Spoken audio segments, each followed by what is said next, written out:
नमस्कार, SPT news में आपका स्वागत है। पेश है 24 दिसंबर बुधवार दोपहर 3:15 बजे राजस्थान के विभिन्न शहरों की 15 बड़ी खबरें।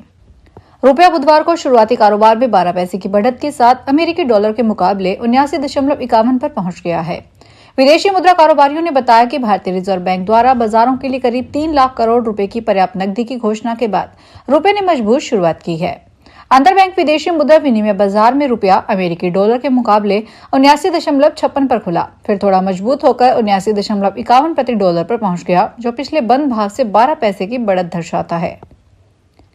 जम्मू कश्मीर के 5 जिलों के लिए मौसम विभाग ने हिमस्खलन की चेतावनी जारी की है। अधिकारियों ने इस संबंध में बताया कि केंद्र शासित प्रदेश के ऊंचे इलाकों में हाल ही में हुई भारी बर्फबारी को देखते हुए बुधवार को जम्मू और कश्मीर के 5 जिलों में हिमस्खलन की चेतावनी जारी की गई है। मौसम विभाग ने 5 जिलों डोडा, गांदरबल, किश्तवाड़, पुंछ और रामबन के लिए कम खतरे वाले हिमस्खलन की चेतावनी जारी की है। उन्होंने बताया कि अगले 24 घंटों के दौरान इन जिलों में 2800 मीटर ऊपर हिमस्खलन होने की संभावना है। लोगों से हिमस्खलन वाले इलाकों से बचने और आधिकारिक सलाह मानने को कहा गया है। राजस्थान हाईकोर्ट मुख्यपीठ जोधपुर ने राष्ट्रहित और सुरक्षा को सर्वोच्च प्राथमिकता देते हुए श्रीगंगानगर में प्रस्तावित फॉरवर्ड कंपोजिट एविएशन बेस के लिए भूमि अधिग्रहण को सही ठहराया है। जस्टिस डॉक्टर नुपुर भाटी की एकल पीठ ने सुरेश कुमार और अन्य 58 किसानों को भूमिधारकों की तरफ से दायर याचिका को खारिज करते हुए अपने रिपोर्टेबल जजमेंट में स्पष्ट किया है कि राष्ट्रीय सुरक्षा से जुड़ी परियोजनाओं में व्यक्तिगत हितों पर जनहित भारी पड़ता है। अरावली को लेकर राजस्थान में सियासत तेज हो गई है। कांग्रेस प्रदेशाध्यक्ष गोविंद सिंह डोटासरा ने ऐलान किया है कि अरावली को बचाने के लिए पूरी कांग्रेस सड़क पर उतरेगी। आंदोलन की रूपरेखा तय करने के लिए प्रदेश कांग्रेस के वरिष्ठ नेताओं की कोऑर्डिनेशन कमेटी की जल्द बैठक बुलाई जाएगी। गोविंद सिंह डोटासरा ने सरकार पर आरोप लगाया है कि अरावली में खनन करवाने के लिए कंपनियों से चंदा लिया जा रहा है।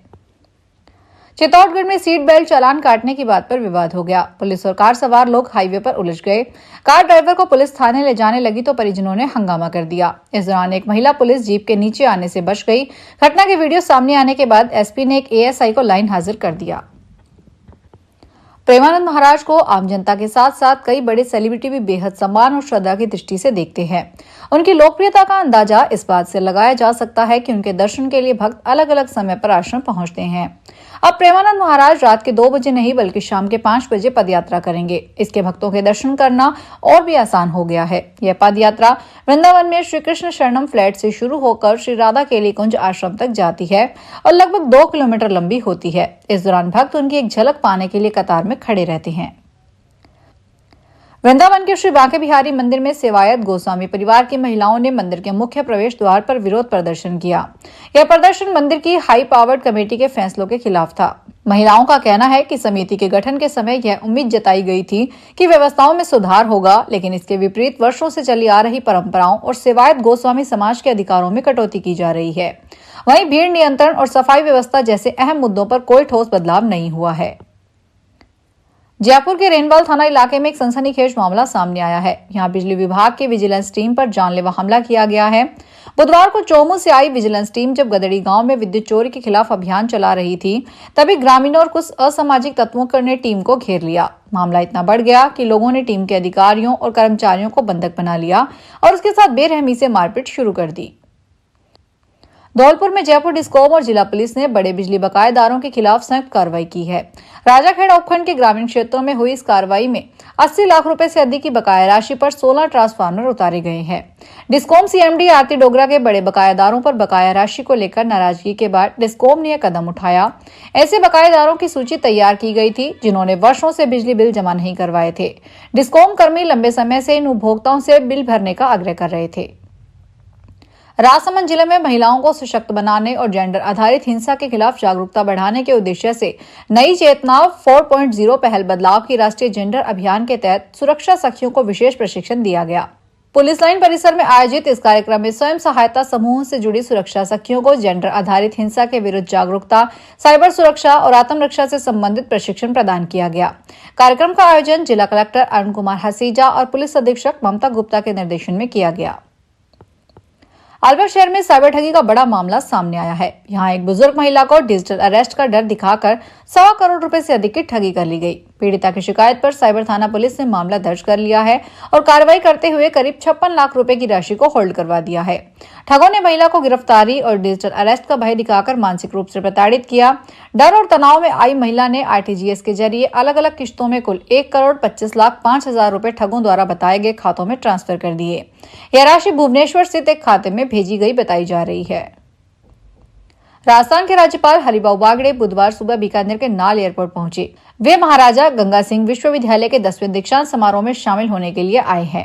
राज्यपाल के आगमन पर उन्हें गार्ड ऑफ ऑनर दिया गया। विभिन्न विश्वविद्यालयों के कुलगुरुओं, प्रशासनिक अधिकारियों और जनप्रतिनिधियों ने उनका स्वागत किया। इस समारोह में राज्यपाल बागड़े परीक्षा वर्ष 2024 की कुल 1,20,812 उपाधियां प्रदान करेंगे। साथ ही 46 शोधार्थियों, जिनमें 22 पुरुष और 24 महिलाएं शामिल हैं, उन्हें पीएचडी की उपाधि भी दी जाएगी। नागौर जिले के थामला थाना क्षेत्र में गुडा और टहला ग्राम के बीच एक होटल के सामने बुधवार सुबह तकरीबन 4 बजे भीषण सड़क हादसा हो गया।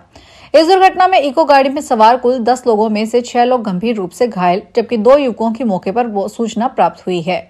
हादसे के बाद क्षेत्र में अफरा तफरी मच गई। प्राप्त जानकारी के अनुसार इको गाड़ी जयपुर से बालोतरा की तरफ जा रही थी।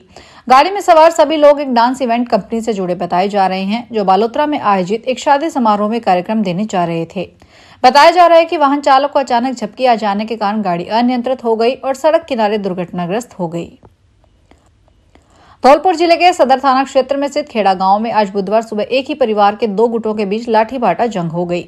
घर की छत से पानी बहने को लेकर हुए विवाद के बाद हुई इस मारपीट में एक पक्ष के 3 लोग घायल हो गए।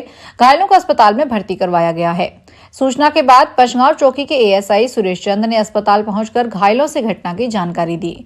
एएसआई ने बताया कि खेड़ा गांव में एक ही परिवार के रणबीर और रामवीर पक्ष के लोगों के बीच छत से पानी बहने को लेकर पहले कहासुनी हुई। उत्तर भारत में पड़ रही कड़ाके की ठंड का असर ट्रेनों के संचालन पर भी दिख रहा है। अलग अलग राज्यों में घने कोहरे के कारण कई ट्रेनों की रफ्तार प्रभावित हुई है। इसका असर जयपुर आने जाने वाली ट्रेनों पर भी पड़ा है। उत्तर प्रदेश, बिहार, पश्चिमी बंगाल, मुंबई, जम्मू कश्मीर और पंजाब की ओर से जयपुर पहुंचने और जयपुर से जाने वाली कई ट्रेनें 2 से 3 घंटे तक देरी से चल रही है। इस वजह से 10 से ज्यादा ट्रेनों का संचालन प्रभावित हुआ है। देरी से ट्रेनों के पहुंचने के कारण जयपुर जंक्शन पर पैसेंजर्स की भीड़ नजर आई।